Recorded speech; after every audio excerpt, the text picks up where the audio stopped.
Hey everyone, welcome to Mac to iPhone, where I share tech tips and tutorials to help you get the most out of your Apple devices. In this video, I am going to show you how to assign an external hard disk as a time machine backup on your Mac. First, connect your external hard disk to your Mac using USB cable or a Thunderbolt cable.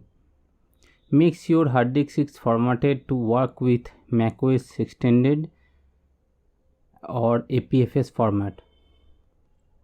Otherwise, time capsule won't recognize it. If you are using macOS Monterey or lower version, now go to System Preferences from Apple logo and click Time Machine. And if you are using macOS Ventura, then go to Apple logo, then System Settings, then General and Time Machine.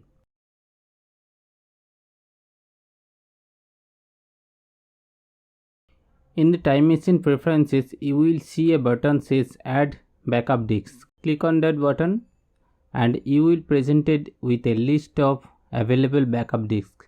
Select the external hard disk you just connected and click use disk. Now you can customize the settings for time machine backups, whether to encrypt your backups with a password or not.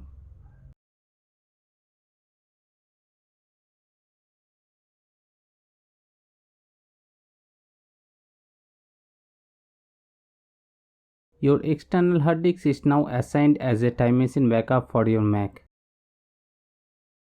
Time machine will automatically backup your files and folders at the frequency you set, and you can restore them if needed.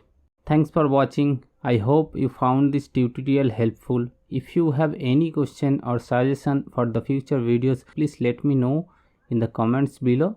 Don't forget to subscribe my channel for more tech tips and tutorials. See you next time. Thank you.